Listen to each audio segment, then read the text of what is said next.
ये को याम बहुत श्यामः, ये कृष्ण था और जितनी गोपियां आई थी उतने कृष्ण हो गए।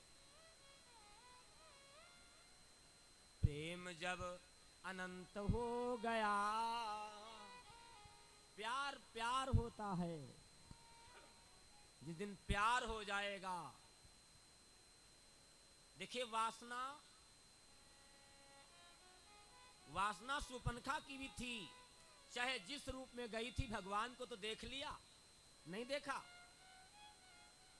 अगर उसके नाखून जो थे वो सूप के समान थे, इसलिए उसका नाम था शूर्पणखा। आज नाखून रखने से काम चलने वाला नहीं है। अगर शूर्पणखा भी बन जाओ तो आपको कोई मुक्ति से रोक नहीं सकता। शूर्पणखा मुक्त। एको याम बहुत श्यामा, ये कृष्ण दिखे थे अभी, और जितनी गोपियां थीं सारी गोपियों के साथ उतने ही कृष्ण हो गए।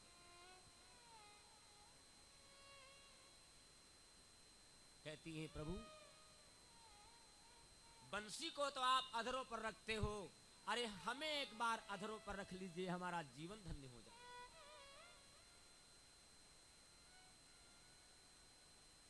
रास के साथ, इसीलिए उसका नाम रास नहीं, उसका नाम आया है महारास। ऐसा रास जो आज तक कभी नहीं हुआ। ये केवल कौन कर सकता है? ये केवल प्रभु कर सकता है। महारास केवल प्रभु कर सकता है, और कोई कर नहीं पाएगा। प्रेम जब अनंत हो गया, आज वो किशोरिकाएं नहीं है, वो बैरागिनी है, वो संत हैं, वो साधु हैं। साधारण कपड़ों में वो साधु हैं। कपड़े न रंग पाओ तो न रंगो, कपड़े रंगोगे तो अच्छी बात। देखिए वेश के द्वारा वृत्ति का बोध होता है, वेश देख करके वृत्ति का बोध होता। कपड़े रंग करके अगर गड़बड़ हो गया खेल, तो ना आप इधर के रहे और ना आप इधर के रहे। बिना कपड़े रंग के भक्ति होती है। गोपिकाओं ने कपड़े नहीं रंगे, कोई एक कपड़ा नहीं रंगा, कुछ रंगा नहीं। प्रेमी जी महाराज की भक्ति का ये रूप है। भक्ति कभी कपड़ों से नहीं होती, भक्ति सदैव मन से होती। जिन पूजा की है संतों की, वह खुद ही पूजे जाते हैं।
भगवान के रास में आ गई, महारास शुरू हो गया। भगवान कृष्ण ने विचार किया कि देखें इनके अंदर कोई मतभेद तो नहीं है, और जैसे मन में भाव रखा, थोड़ी समय के लिए सबके अंग से अलग हो गए, अनंग हो गए, निर्लेप हो गए, अलग हो गए। अब गोपियां ना इधर की रही ना उधर की रही, अभी तो साथ में थे, अब चले गए, हाथ से छूट गए। देखा ये तो हमको छोड़ ही नहीं रही है, ये तो हमारी परम वियोगिनी है। क्योंकि वियोग और संयोग, योग, आज सब कुछ बन गया। और जैसे थोड़ी देर के लिए हटे, अपने मन से ध्यान नहीं हटाया, भगवान फिर आकर के उस महाराज को करते हैं देवता। आकाश मार्ग में नाना प्रकार के फूलों की वर्षा कर रहे हैं, क्योंकि इसका भेद कोई आज तक नहीं पार पाया। ये अखंड ब्रह्मांड का नायक है, अनंत ब्रह्मांड का नायक है, कोई इसका पार नहीं पाया। जब महाराज करके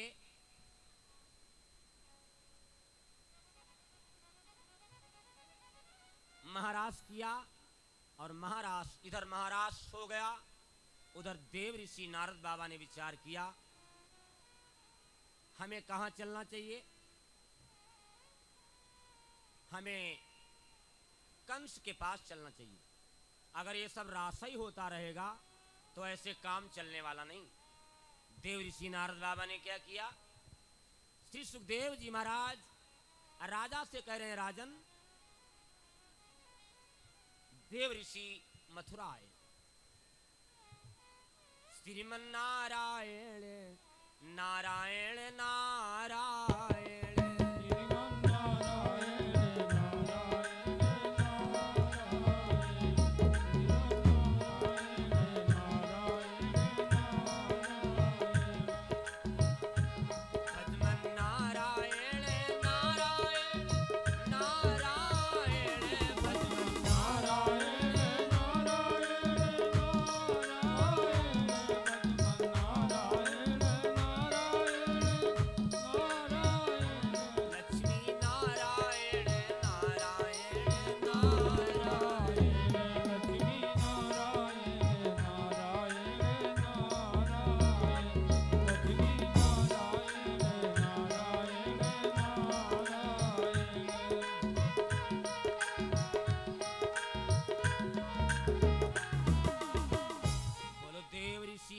भगवान की जय हो। संतों के द्वारा कल्याण सदैव हुआ, युगों युगों से हुआ और होता आज भी चला आ रहा है। देव ऋषि नारद मथुरा आ गए, और जैसे मथुरा आए, कंस के दरबार में गए। कंस बड़ा मायूस बैठा।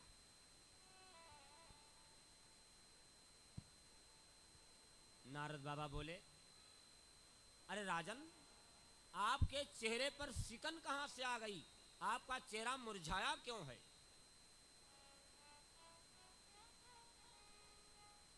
तो कंस बोला, भगवान, मैं इसलिए दुखी हूं क्योंकि हमने एक नहीं लाखों प्रयास कर दिए। लाखों प्रयास करने के बाद भी वो जो ब्रजवासी बालक है वो नहीं मरा तो नहीं मरा। नंद के वहां जो वो बालक है कृष्ण और बलराम, वो नहीं मरे तो नहीं मरे। तो नारद बाबा मुस्कुराए, कहने लगे, बस इतनी सी बात? हम बताएं, एक काम करो, क्या आप अपने वहां एक यज्ञ रख दो, शिव पूजन का एक यज्ञ रख दो, और यज्ञ के बाद एक चिट्ठी लिख के डाल दो कि नंद बाबा का निमंत्रण है, हमारे वहां यज्ञ में आवे।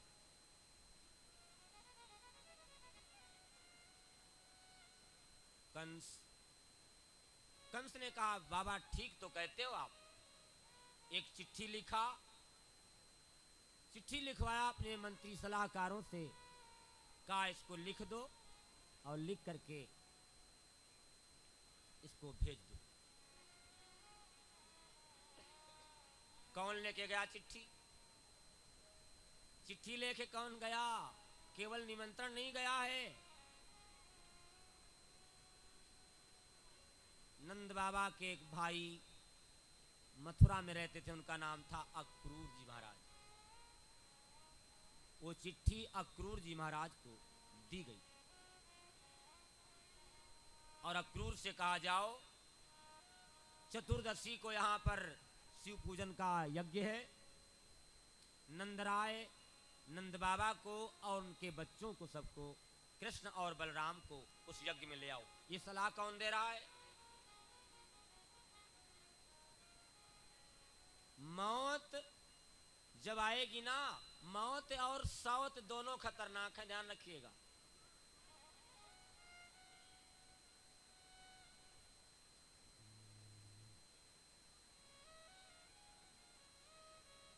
जब कोई ज्यादा अत्याचार करता है तो उसका समापन भी संतों के द्वारा होता है।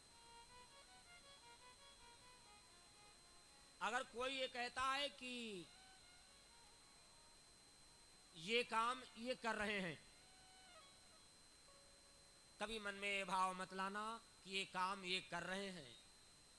करने वाला केवल और केवल कृष्ण है, माध्यम कोई भी हो सकता है। भागवत जहां कहीं भी होती है, अगर भागवत की इस व्यास पीठ पर कोई बैठा है तो व्यास पीठ पर केवल और केवल सुखदेव बैठते हैं और कोई व्यास पीठ पर नहीं बैठते। ये व्यास पीठ श्री सुखदेव जी महाराज की है, इस पर और कोई बैठ ही नहीं सकता। भगवान सुखदेव साक्षात इस व्यास पीठ से, उनके श्री मुख से वचन निकलते हैं।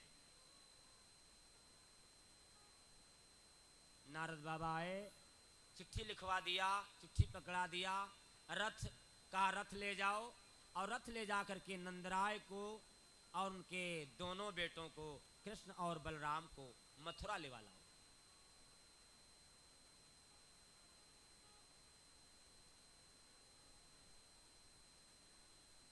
एक बात आप गौर करें। भगवान सुखदेव कह रहे हैं, नाम क्या है उनका? जो चिट्ठी लेके आ रहे हैं उनका क्या नाम है? उनका नाम है अक्रूर, और एक होता है क्रूर। क्रूर जो देश के लिए खतरनाक है। अब अक्रूर विचार करते हैं कि हम कृष्ण और बलराम को लाएंगे और वहां ये मारे जाएंगे, यहां इनका ये कंस वध करेगा। ऐसा कोई काम न हो, मेरे द्वारा ऐसा कोई काम न हो जो मैं लेकर के आऊं और लाने के पश्चात उनका मेरे द्वारा हनन हो जाए, तो इसके दोषी हम होंगे, इसके दोषी हम होंगे। बोलिए परम पूज्य प्रेमी जी महाराज जी की। इसके दोषी हम होंगे। भगवान, मेरा नाम ये नहीं होना चाहिए था, मेरा नाम तो क्रूर होना चाहिए था, और मेरा नाम क्या है? नाम मेरा अक्रूर है।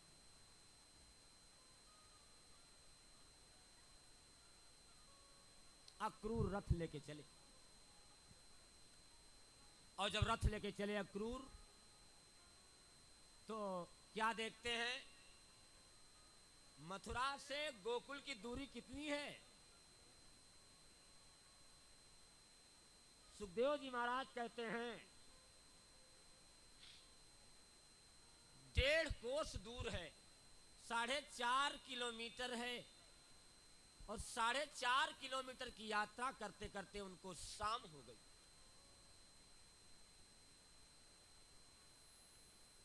रथ पर खड़े हैं, रथ पर कहीं खड़े होते हैं, कहीं बैठते हैं, और जानते हो क्या कह रहे हैं? सौभाग्य हमारा ये होगा, सौभाग्य हमारा ये होगा, जो प्रभु के दर्शन पाएंगे। सौभाग्य हमारा ये होगा, जो प्रभु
भाव जागृत हुआ कि मैं जा रहा हूं, भगवान के दर्शन करेंगे। 7 वर्ष बीत चुके हैं, वो वहां नहीं गए,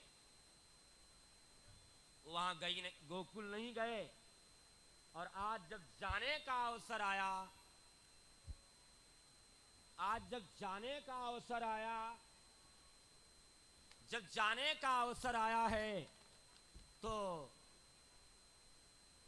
ऐसी दशा में जा रहा हूं, मनोदशा नहीं काम कर रही है कि जो चिट्ठी जा रही बड़ी खतरनाक है। हम चिट्ठी लेके जा रहे हैं, और चिट्ठी कैसी है, दावत कैसी है, मौत की दावत है।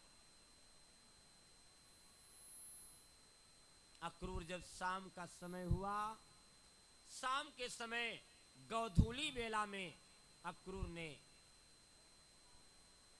प्रवेश करना चाहा गोकुल में, तो क्या देखते हैं, बड़ी धूल उड़ती हुई आ रही है।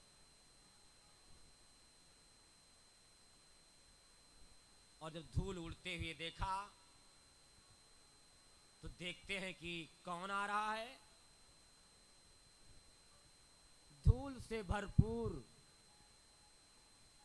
ओस की पसीने की बूंदें लगी हैं, और धूल के कण उन पर जमे हुए हैं। लगता है कोई श्रृंगार करके मूर्तियां आ रही हैं। भगवान कृष्ण और बलराम को अक्रूर जी महाराज ने देखा।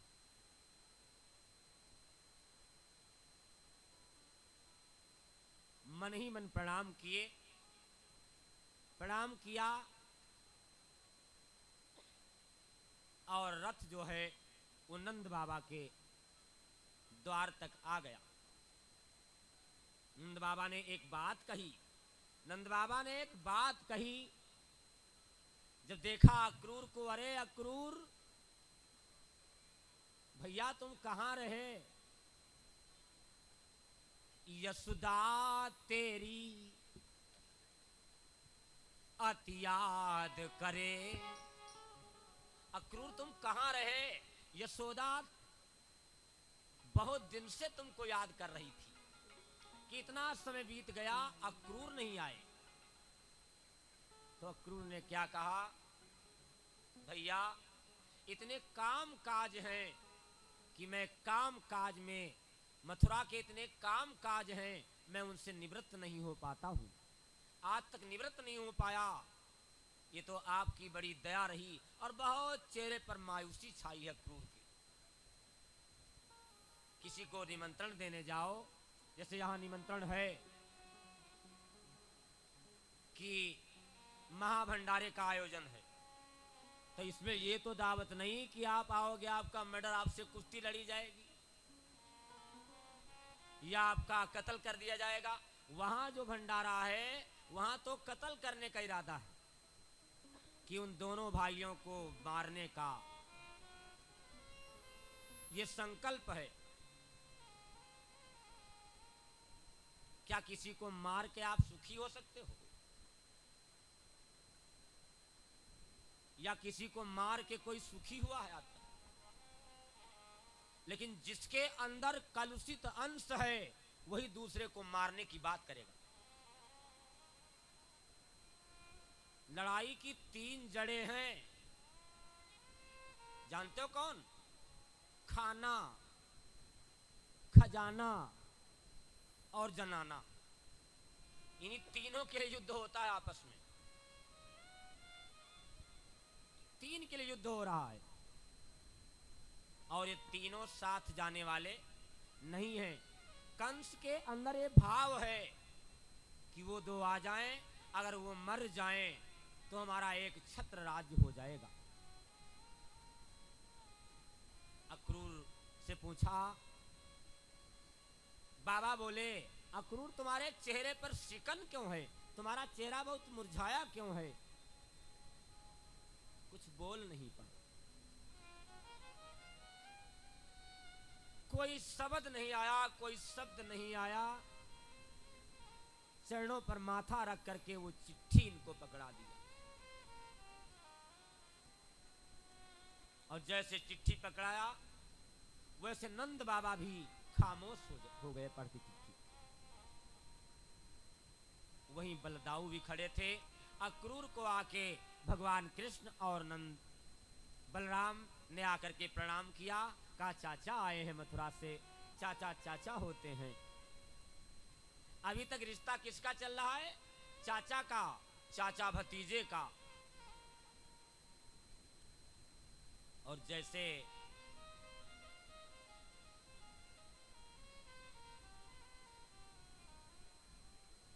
नंद बाबा ने चिट्ठी पढ़ा, मायूसी छा गई।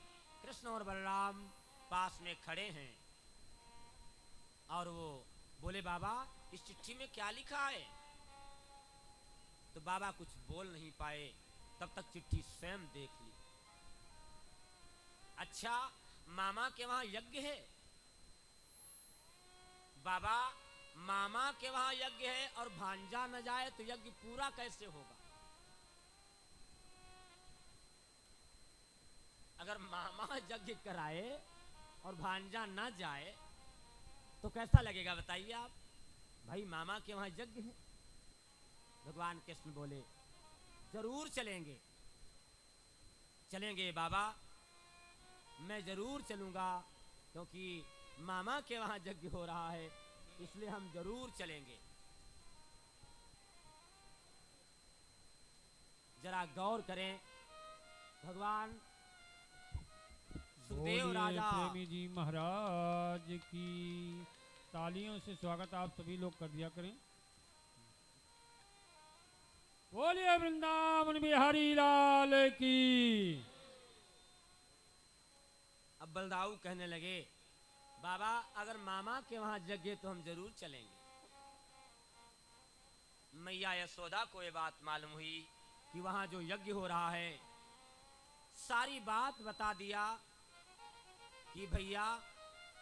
तो बलदाऊ कहने लगे सब लोग चलेंगे। कुछ ग्वाल वालों की टोली, मनसुखा, दामा, श्री दामा सब इकट्ठा हो गए। बोले सब लोग चलेंगे, सब लोग चलेंगे।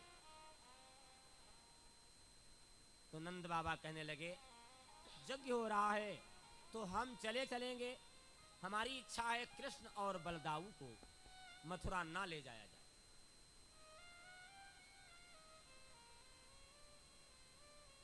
क्योंकि पिता पिता होता है, माँ माँ होती है। जब आज तक पैदा होते उपद्रव होते चले आए हैं, अब ये मथुरा जाएंगे तो क्या होगा? लेकिन कोई इस बात को मानने को तैयार नहीं हुआ। कृष्ण और बलदाऊ कहने लगे सब लोग मिलके, ग्वाल बाल सब मिलकर के मथुरा जाएंगे।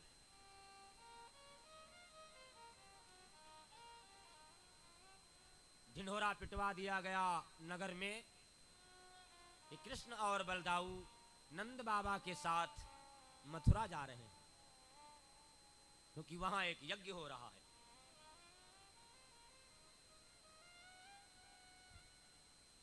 अब गोपिकाएं बहुत दुखित हैं, गोपिकाएं बहुत दुखित हैं, मां यशोदा बहुत दुखित है। रथ पर बिठाया और जैसे रथ लेके आगे चले, वैसे गोपिकाएं कहने लगी दोष इसमें किसी का नहीं है, दोष अक्रूर का है। अगर ये ना आया होता तो मेरे कृष्ण और बलदाऊ मथुरा न जाते।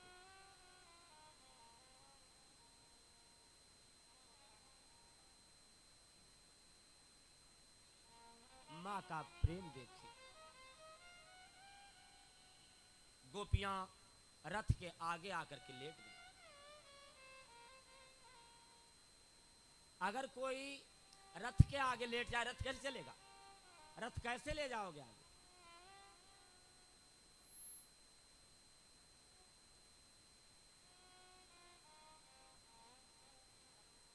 क्या कह रही हैं?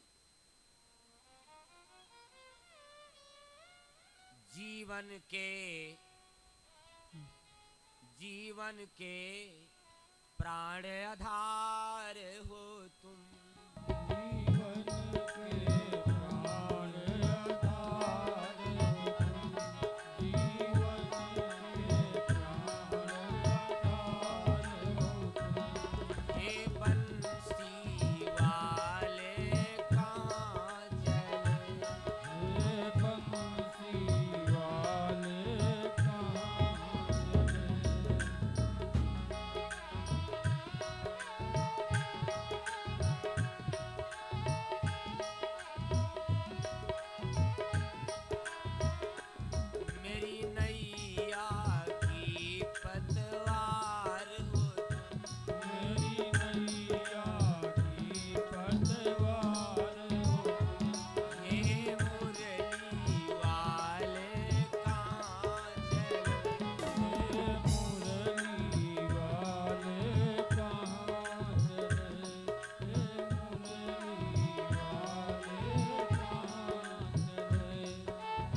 मैं तुम्हारे लिए घंटों पानी में खड़ी रहती थी, तुम्हारे लिए मैंने अपना सर्वस्व लुटा दिया है, और तुम हमको छोड़ के ऐसे जाओगे?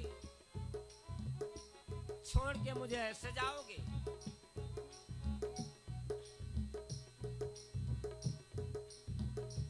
इतना रुदन करती हैं गोपिकाएं, अर्थ को छोड़ नहीं रही।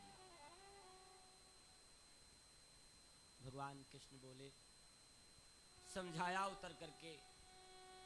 माँ आई, मैया यशोदा रोने लगी,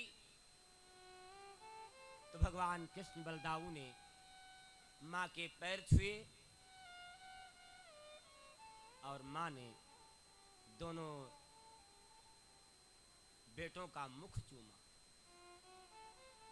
आंखों में आंसू भरे हुए हैं।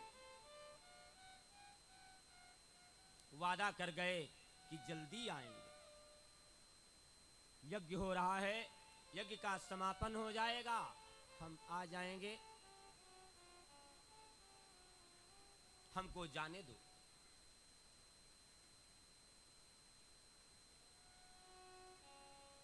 चले गए। मथुरा के पास पहुंचे, एक बगीचा में पड़ाव डाल दिए। ग्वाल वालों की टोली, ग्वाल वालों की टोली के साथ एक बगीचा में पड़ाव डाल दिए।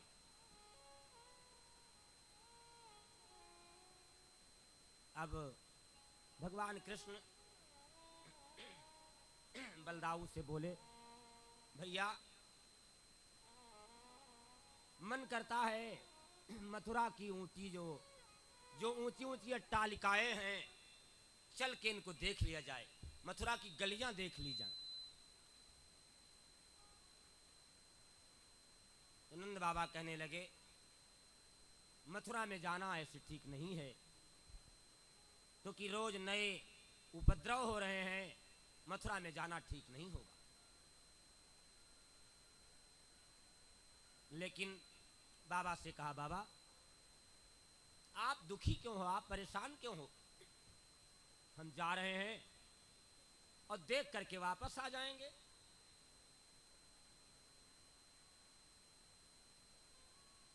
वहां से चले।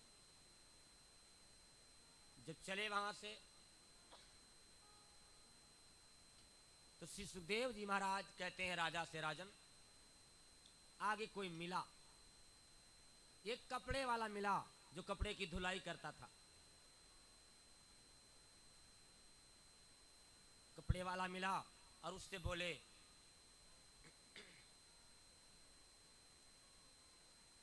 कपड़े हमको दे दो, हम लोग कपड़े पहन लें। तो उसने कहा, तुम जानते नहीं हो कपड़े किसके हैं? ये कपड़े इस देश के राजा के। तुम गमई गंवार ग्वाल, तुमको बुद्धि नहीं है, तुम्हें क्या मालूम राजा के कपड़े पहना, कपड़े राजा कैसे पहने जाते हैं? तुमको पहनना आता है कपड़े? पहले जा करके अपना शीशा में मुंह निहार लो।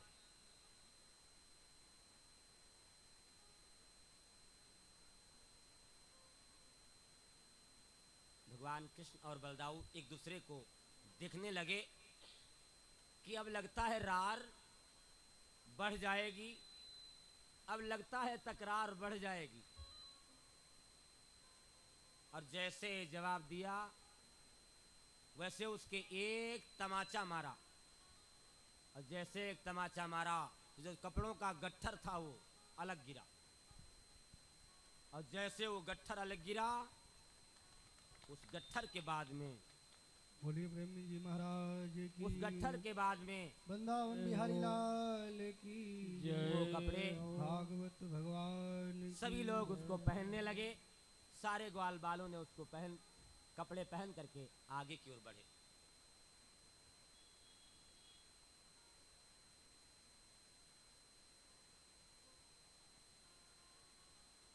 एक शराब पी के आदमी आ रहा था, उसने आके धक्का मार दिया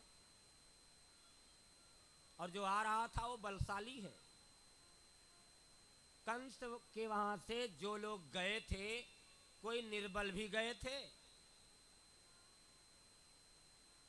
कंस के वहां से जो गोकुल गए थे, कोई निर्बल लोग गए थे।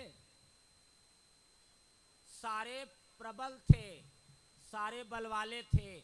और ये साथी किसके हैं? सुनारी मैंने निर्बल के बल।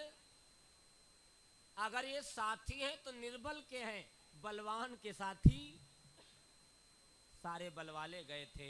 और जो बल वाले गए वो उधर से वापस आ ही नहीं पाए।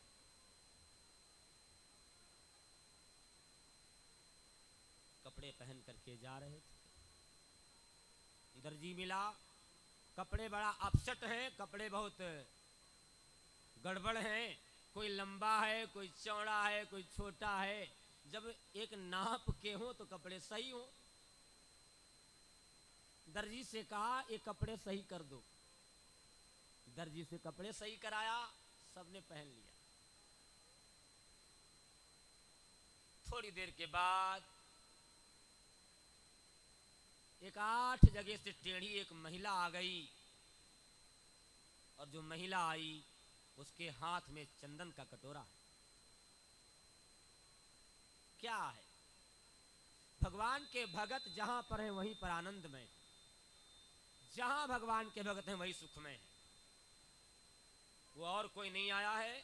उसका 8 जगह से शरीर टेढ़ा है। और जब वो आई उसका नाम है कुब्जा। अगर भगवान के लिए चंदन लगाने आए हो, भगवान को ये माल्यार्पण करने आए हो, ठाकुर जी को माल्यार्पण करने आए हो, ठाकुर जी को रुपट्टा भेंट करने आए हो, तो ये आप जान लो कि 1 गुना नहीं, आपको मिलेगा उसके 1000 गुना। क्योंकि जो इनको 1 गुना देता है उसको ये 1000 गुना देते, लाख गुना देते।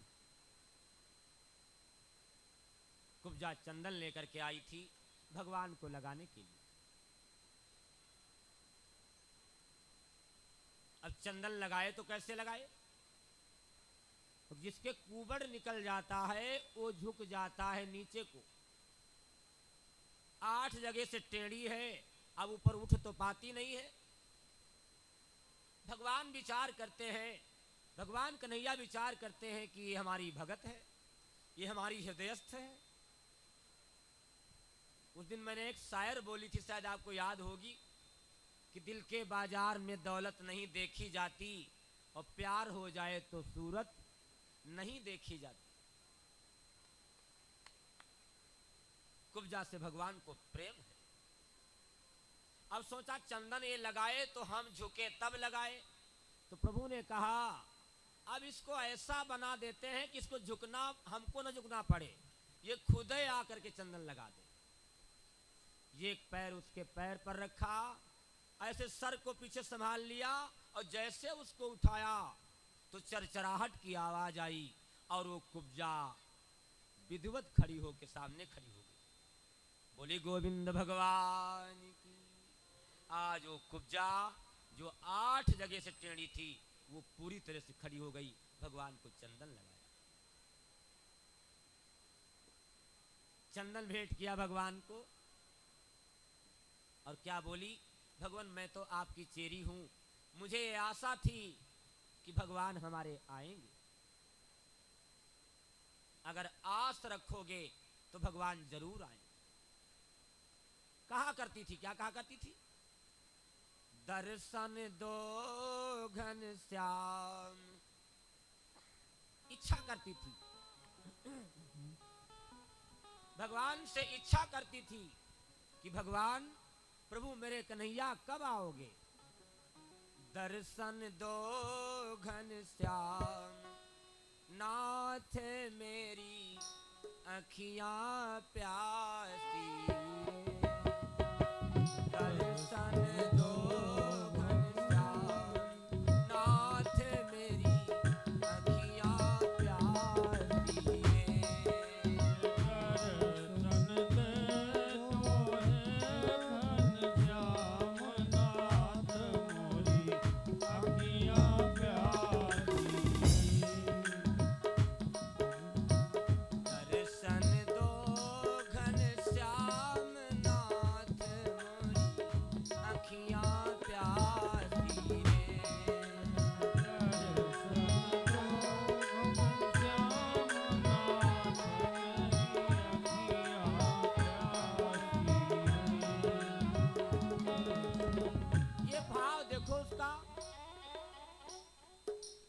युग बीते ना आई मिलन की पूर्णमासी रे।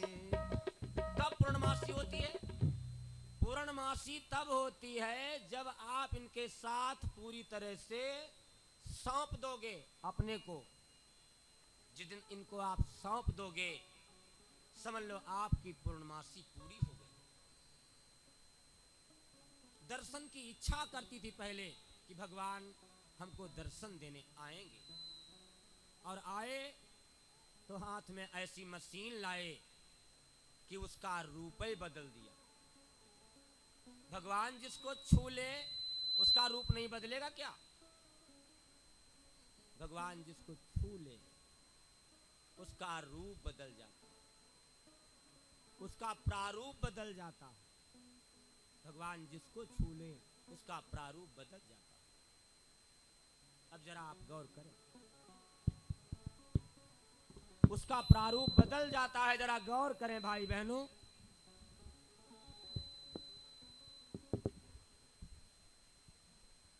आज कुब्जा को ऐसा बना दिया कि कुब्जा एकदम से नई नवेली हो गई।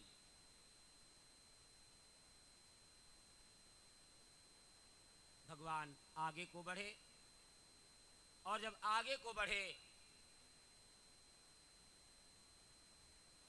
तो एक दरवाजा है बहुत बड़ा। उस दरवाजे पर एक हाथी खड़ा किया गया। तो बलदाऊ कह रहे हैं भैया इससे कह दो अपना हाथी हटा ले, हम लोग अंदर चले चलेंगे।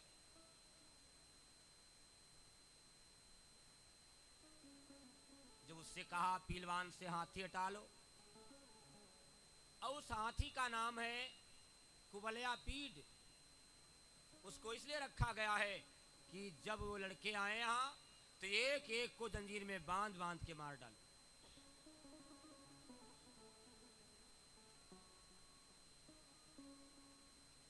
मेरे भाई बहन, लाख प्रयास मौत के कर रहा है कंस, लेकिन मौत रुकने वाली नहीं है। ऐसे हम आप लाख प्रयास कर ले मौत के, क्या मौत रुक जाएगी? अगर अमर बनना है, अमर होना है, तो इनके चरणों में आना होगा, और कोई इसका हल है नहीं। कुबलया पीड़ आगे खड़ा है। जब हटने को कहा, हटाने को कहा, तो पीलवान कहता है तुम्हारे अगर सामर्थ्य है, तुम्हारे अगर सामर्थ्य है तो इसको तुम स्वयं हटा दो। हमने तो इसलिए रखा है इसको कि तुम इसको हटाओ और तब अंदर जाओ। अच्छा, श्री सुखदेव जी महाराज कहते हैं राजा से परीक्षित से भगवान उस कुबलया पीड़ हाथी का वध किए, बलराम और कृष्ण मिल करके, और जब वो मारा गया तब आगे प्रवेश किए। वहां पर एक अखाड़ा बना हुआ है। अखाड़ा में एक से एक वीर जवान ताल ठोक करके हाथ मिला करके कुश्ती लड़ रहे हैं। मुष्टिक चाणूर जैसे वीर उस अखाड़े में खड़े हैं, और अखाड़े में खड़े होकर के हाथ मिला रहे हैं। खबरदार, अगर आगे जाना है तो पहले इस अखाड़े में अपने बल को आजमाना होगा।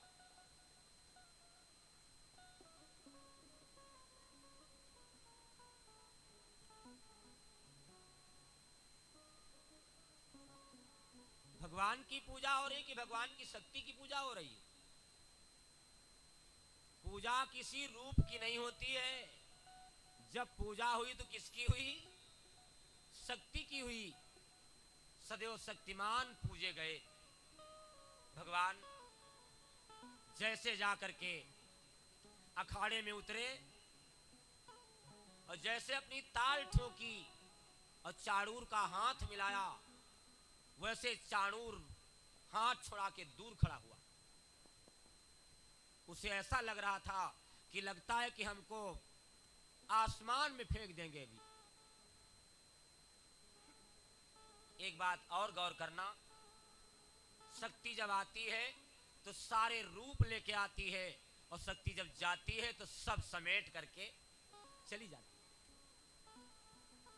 मैं नहीं कह रहा हूं, ये अर्जुन ने कहा था जब भगवान द्वारिका चले गए, अर्जुन भी साथ में वहां गए, और जब अर्जुन वापस होने लगे तो भीलों ने गोपिकाओं को लूट लिया, और अर्जुन के बाण तीर कमान सब रखी की रखी रह गई। धर्मराज के आगे आकर के रोने लगे कि भैया मुझे आज विश्वास हो गया कि जो शक्ति थी वो हमारी नहीं थी, न बाणों की थी, शक्ति शक्तिमान की थी, और वो चला गया तो शक्ति अपनी साथे में लेके चला गया। भगवान जैसे आए, चाणूर भाग खड़ा हुआ, लेकिन जब आ जाओगे मौत के गाल में तो आप भाग करके क्या बच जाओगे। जैसे चाणूर को पकड़ा और पकड़ करके उसी अखाड़े में मार दिया। अखाड़े में मारने के बाद भगवान आगे बढ़े, जहां पर वो धनुष रखा हुआ था। कंसराज आगे बैठा हुआ है, और जब कंस के पास आगे बढ़ने लगे तो कंस का सिंहासन जो था वो थर्राने लगा, और अपने जवानों से बोला, सब लोग दौड़ो, सब लोग दौड़ो, इसको अभी मार दो, अभी मार दो। सब दौड़े, लेकिन दौड़ने के बाद कोई काम। जब किसी की मौत आती है तो घर के लोग, मोहल्ले के लोग, इष्ट मित्र, घोड़ा गाड़ी कार और हवाई जहाज तक ले आते हैं, लेकिन तब भी वो बचाया नहीं जा सकता। कंस जैसे थर्राया, और थर्रा करके जैसे बढ़ना चाहा आगे, भगवान जा करके उसके सामने खड़े होकर के, अब देखिए जिसका आत्मबल गिर गया समझ लो फिर वो मर गया। कंस का आत्मबल टूट गया, क्योंकि मैंने एक नहीं लाखों प्रयास कर लिए, लेकिन ये मारे नहीं मरे तो नहीं मरे। और होता तो विश्वास कर लेता कि भगवान है, लेकिन कैसे विश्वास कर ले। इतना अच्छा काम हो रहा है, क्या सबको विश्वास आ जाएगा कि भगवान यहां पर है? विश्वास अगर नहीं आया, भगवान राम आए, भगवान कृष्ण आए, सबने भगवान को नहीं माना। जिनने माना वो भगवान के हो गए, जिनने माना वो भगवान के हो गए। कंस को कुछ देर तो खिलाते रहे, और खिलाने के बाद कंस को वहीं पर पटक के मार दिया। बोलिए बाल कृष्ण भगवान की जय हो, भागवत भगवान की जय हो। कंस का वध करके भगवान सबसे पहले कहां गए? सबसे पहले भगवान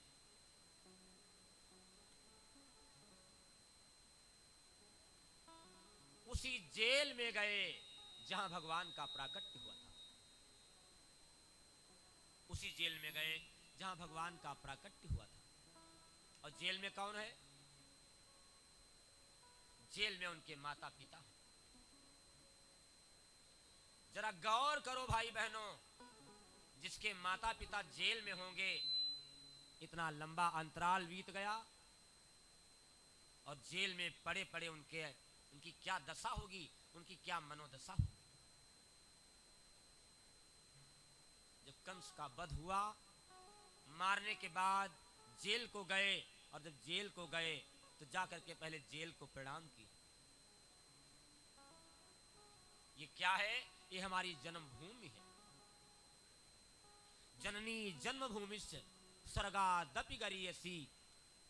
हमारा जन्म हुआ है, पहले अपनी मातृभूमि को प्रणाम किया।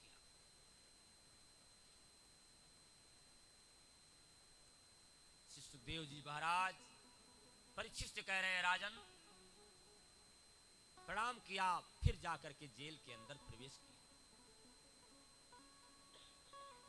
माता पिता को जाकर के प्रणाम किया, और जैसे माता पिता के आगे गए, जरा सोचो विचार करो,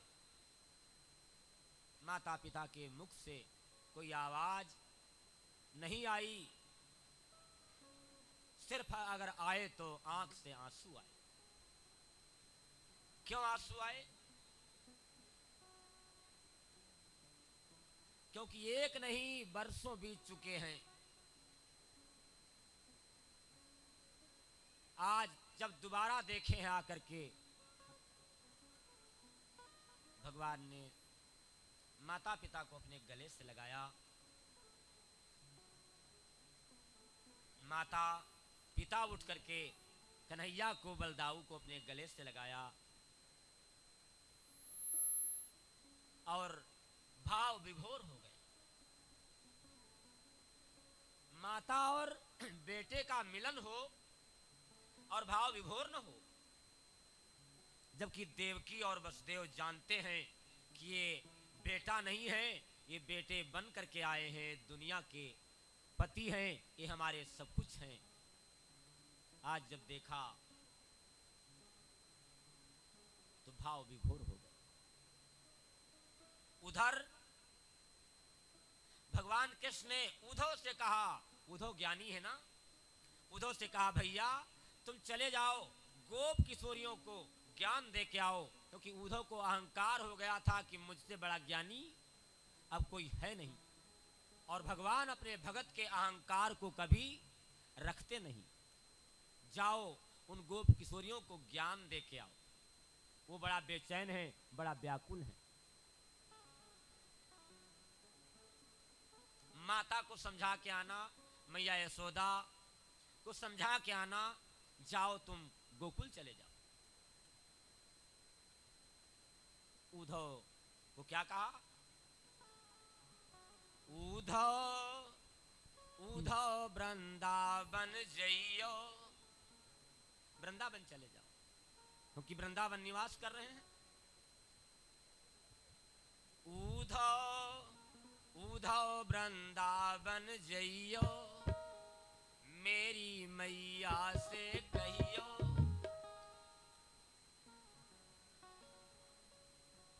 जब संदेश कोई लेके जा, देखिए एक साथ दोनों काम होने हैं।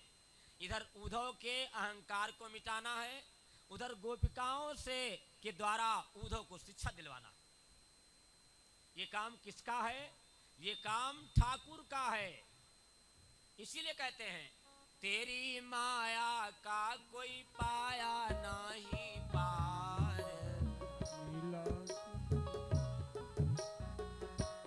तेरी माया का कोई पाया नहीं पार, कि माया तेरी तू ही जाने, तेरी माया का कोई पाया नहीं पार, लीला तेरी तू ही जाने, तेरी माया का कोई पाया नहीं पार, लीला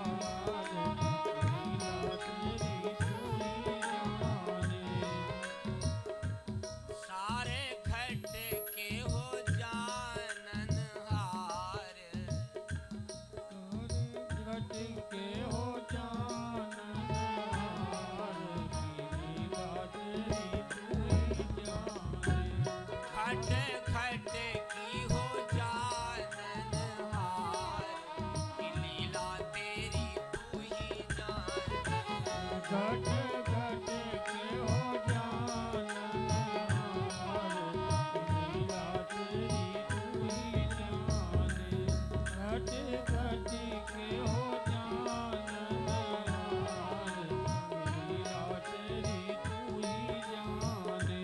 उद्धव से कहा उद्धव तुम चले जाओ, उद्धव उद्धव वृंदावन जइयो, मेरी मैया से कहियो। उद्धव उद्धव वृंदावन जइयो, मेरी मैया से कहियो। याद करते तेरो सामरो, उद्धव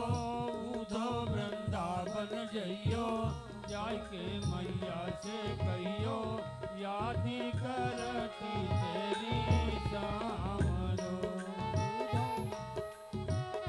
ये संदेश कौन दे रहा है? ये संदेशा कौन भिजवा रहा है? कह रहे हैं वृंदावन का पत्ता पत्ता मेरी अखियन में झूमे। वृंदावन का पत्ता पत्ता मेरी अखियन में झूमे। वृंदावन का पत्ता पत्ता मेरी अखियन में झूमे।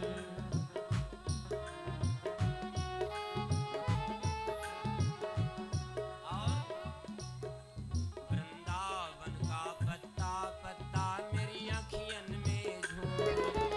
वृंदावन का पत्ता पत्ता मेरी अखियन में झूमे।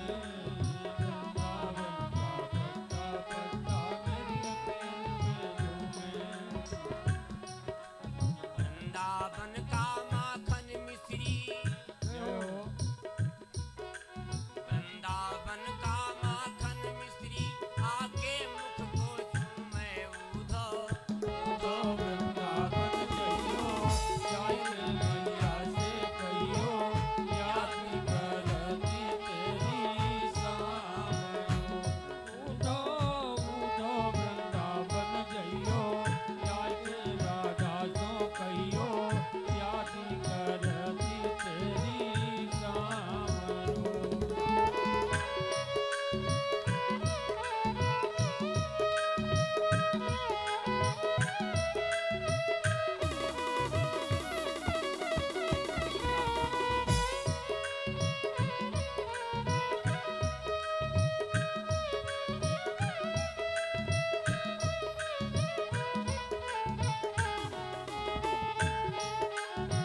जय हो।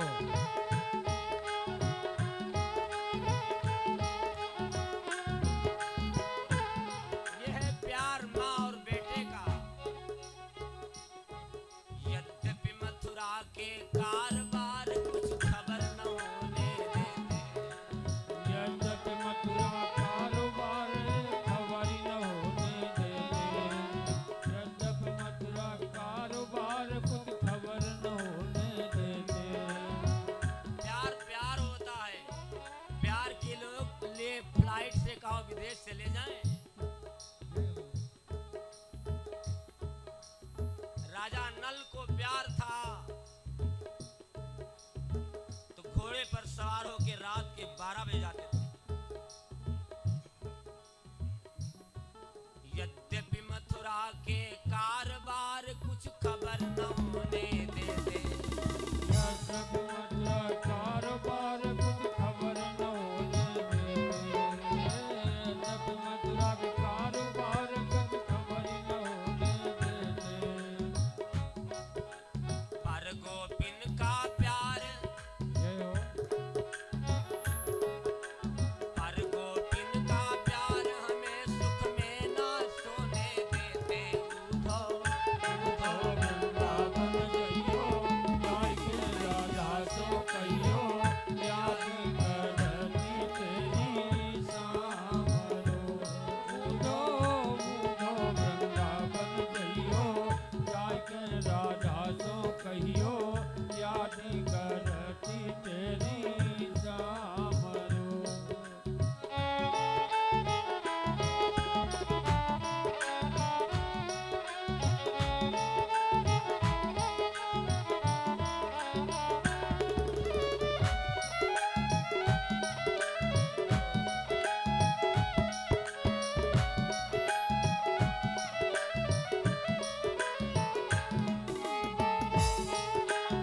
राधे राधे।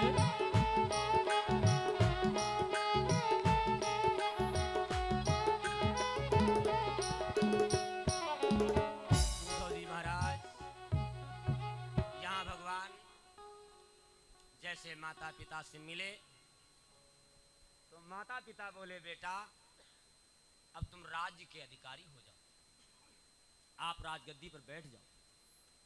तो भगवान कृष्ण बोले पिताजी हमको राज्य करने का ये मेरा पिछला शाप है, सांप की बात बता दिया राजा याद के बारे में वर्णन करते हुए, इसलिए मैं गद्दी पर तो नहीं बैठ सकता। गद्दी पर उन्हीं को बिठाया गया, उग्रसेन राजा हुए। देखिए, जहां से गद्दी छूटी थी वहीं गद्दी फिर उनको मिल गई। उग्रसेन राजा हुआ करते थे। भगवान जिसको कोई राक्षस उठा देता है, भगवान उसको फिर वहीं बिठा देते। नाना आप राज्य करें। इधर उधर जाते हैं गोपिकाओं से मिलने के लिए, तो आए उद्धव, एक बगिया में पड़ाव डाल दिया। वहां पर को देखा है कुछ गोपिकाएं, कुछ किशोरियां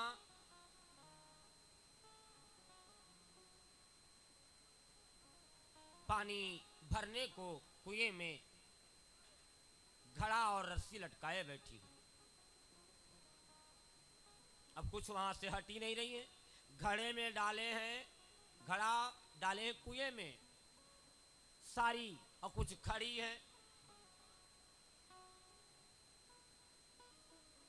उद्धव ने आकर के देखा, ना ये पानी भर रही हैं, ना ये घड़ा इसमें से निकाल रही हैं, और आपस में बात कर रही हैं। किसकी बात कर रही हैं? बात सिर्फ एक की कर रही हैं, बात सिर्फ कृष्ण की कर रही हैं, बात अपने ठाकुर की कर रही हैं, बात अपने प्राण प्यारे की कर रही हैं। क्योंकि ये प्राण प्यारा हमारा चला गया, अब हमारा कौन रहा दुनिया में। इसके रूप की, इसके बंसी की, उसके चितवन की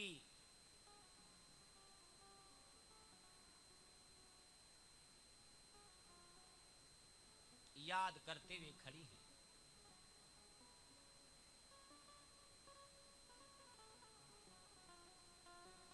ये वृंदावन की दशा उन किशोरियों की है, उन गोपियों की है।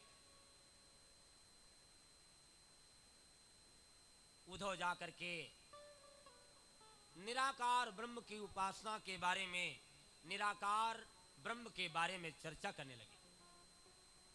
अरे आप जिसकी बात कर रही हो, ये तो निराकार अखंड ब्रह्मांड का नायक है, ये तो निर्लेप निराकार है, ये तो हर जगह है, इससे ऐसे प्रेम कर लो। गोपियों का एक जवाब आया, कहा मैं ये जानती हूं कि कृष्ण हमारे सब कुछ हैं। उनका एक एक रोया, एक एक चितवन, उनका अंग अंग पर मैं वारी जाऊं। मैं ये नहीं चाहती कि भगवान कृष्ण को हमसे दुख मिले। वो जहां कहीं रहे वहां सुख और शांति से रहे। एक प्रेमी की भावना होती है, सच्चे प्रेमी की, कि हमारा जो इष्ट है, जो हमारा प्रेमी है, उसको कोई तकलीफ न होने पाए। वो कृष्ण हमारे लिए सब कुछ है, वो कृष्ण हमारे लिए सब कुछ है, क्योंकि कृष्ण के सिवा हमारा और कोई नहीं है।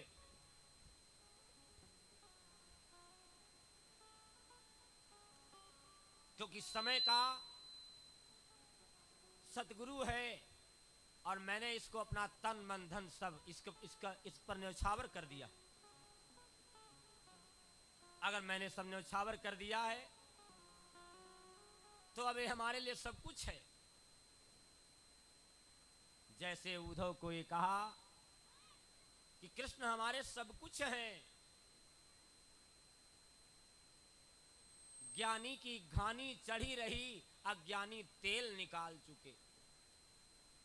ज्ञानी अपने ज्ञान का पकौड़ा तलते रह गए, और जो अपने को सौंप दिए थे, क्या आपने एक गीत सुना होगा, वो गीत तो फिल्म का है, पिक्चर का है, लेकिन उस गाने के बोल कितने बढ़िया हैं।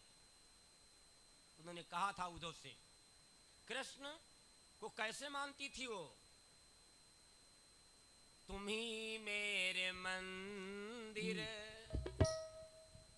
तुम ही मेरी पूजा,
बहनें बोली वो कृष्ण हमारे लिए सब कुछ है, मंदिर मेरा है, मेरी पूजा वही है, मेरा सब कुछ कृष्ण है।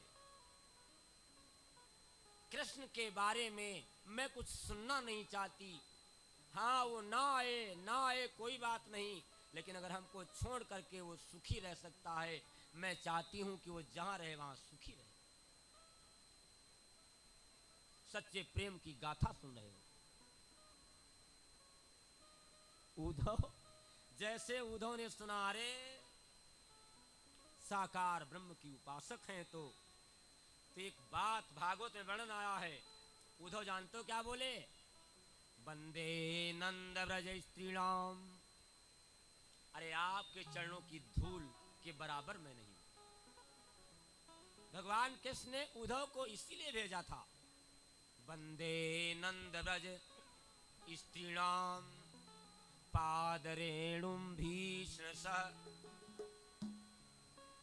तासाद हरिकथोदगीतम पुनाति भुवन त्रयम, अरे आपके तो चरणों के बराबर मैं नहीं हूं।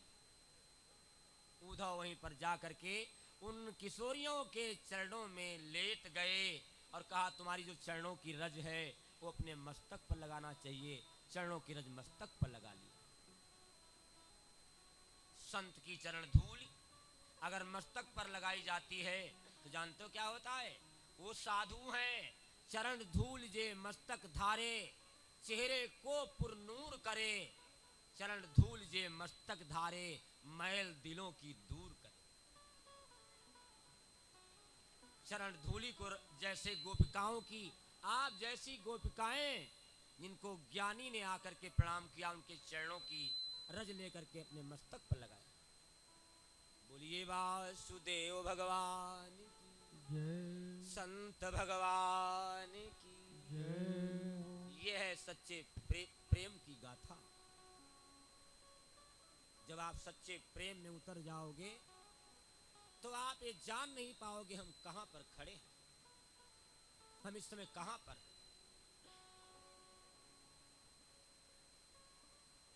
उद्धव उधर से वापस नहीं आ पाए।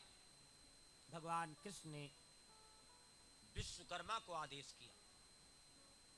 विश्वकर्मा से कहा, विश्वकर्मा महाराज से कहा, भगवान आप एक काम करो, जो नगरी है वृंदावन, यहां पर रोज उपद्रव होंगे। कहीं ब्योमासुर आए, कहीं कोई आया, राक्षस आए, कालेवन चढ़ के आ रहा है, कोई ना कोई रोज आ रहा है चढ़ करके। तुम्हारा एक काम है, तुम एक नगरी जा करके समुद्र के तट पर बसाओ। और उस नगरी का क्या नाम है? उस नगरी का नाम है द्वारिका पुरी। भगवान विश्वकर्मा जैसे आदेश मिला, रातों राता निर्माण कर दिया द्वारिकापुरी का, और कहा जो लोग यहाँ रह रहे हैं इनको खबर न होने पाए हम कहाँ जा रहे हैं, कहाँ हैं, इनको सुध न रहे, इनको सशरीर वहां पहुंचा दो। बोलो विश्वकर्मा भगवान की। अगर ऐसा कोई आज कर ले तो ये झगड़ा खत्म हो जाएंगे, झगड़ा बढ़ भी जाएंगे। किसी का मकान बना होगा, उसका मकान उठा के अलग रखे आएंगे। कहीं किसी का प्लाट पड़ा है, अपना मकान जाके बना देंगे रातों रात। तो कौन लड़ाई लड़ेगा? समुद्र के किनारे जाके निर्माण करके आओ, सब ओर से समुद्र है, वहां कोई जल्दी राक्षस आ नहीं पाएंगे। इधर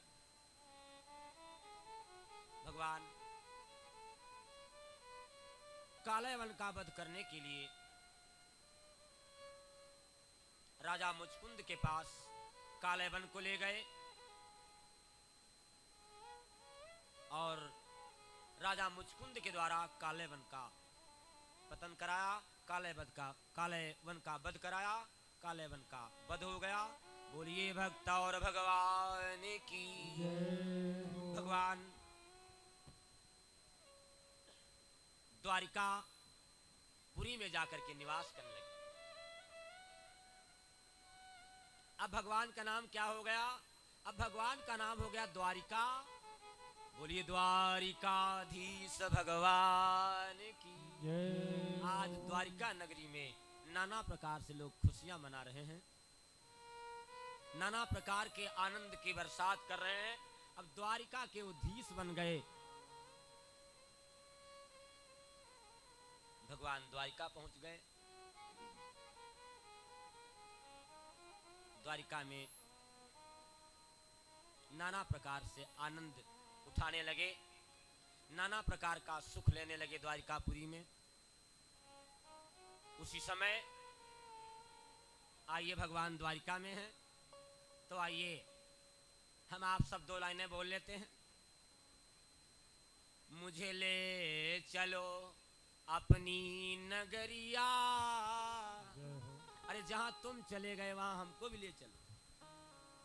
मुझे ले चलो अपनी नगरिया, मेरे बाके संवरिया। मुझे ले चलो अपनी नगरिया, मेरे बाके संवरिया।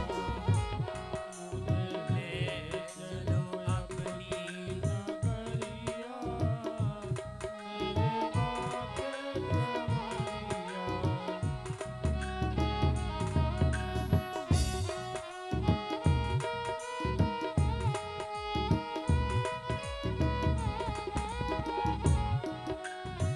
बाके संवरिया सजन, बाके संवरिया, बाके संवरिया सजन, बाके संवरिया, बाके संवरिया सजन, बाके संवरिया।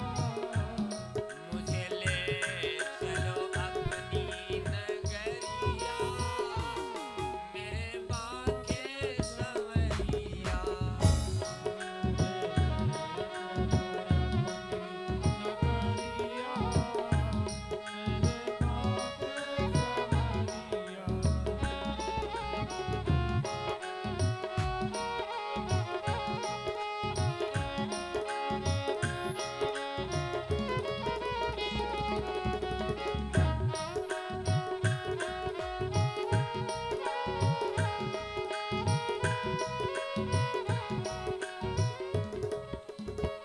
तेरे नशे में चूर रहूं मैं, तेरे नशे में चूर रहूं मैं, तेरे नशे इस दुनिया से दूर रहूं मैं।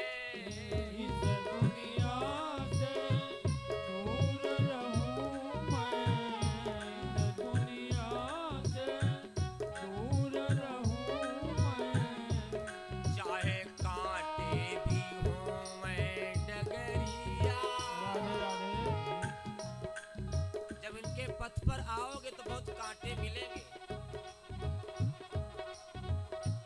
क्योंकि छोरन ग्रंथि चाहे खगराया, विघन अनेक करे तब माया।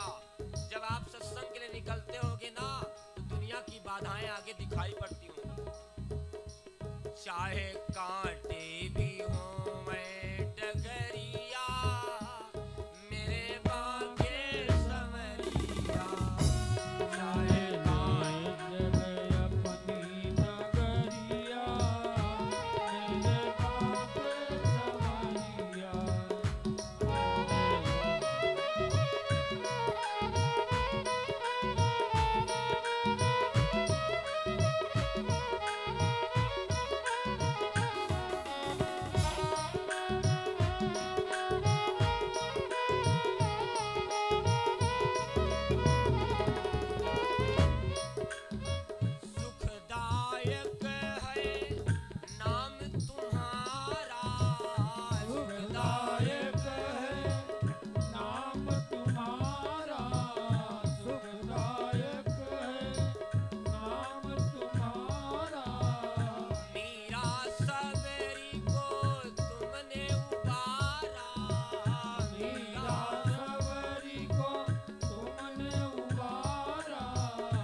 सब आए तेरी शरण में, हम सब आए तेरी शरण में, हम सब आए तेरी शरण में, शीश झुकाए तेरे चरण में, शीश झुकाए तेरी शरण में, शीश झुकाए तेरे चरण में।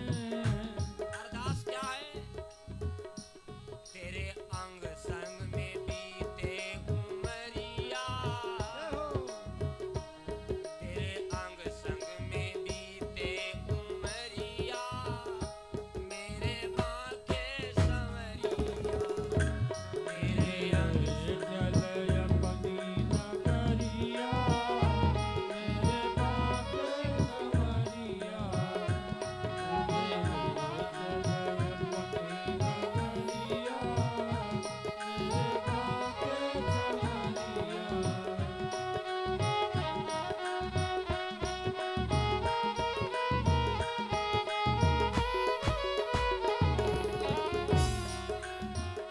बोलिए भागवत भगवान की, बोलिए दुर्गे मैया की जय हो। जयकारा। ऐसा लगता है कि अब दोबारा कथा नहीं कराओगे क्या? कितने लोग ऐसे हैं जो कहते हैं कथा होनी चाहिए अगली बार, कथा तो कल समापन की ओर जा रही है। कितने लोग चाह रहे हैं कि कथा यहाँ दोबारा फिर होना चाहिए, जरा उठा के हाथ को दिखाएगा।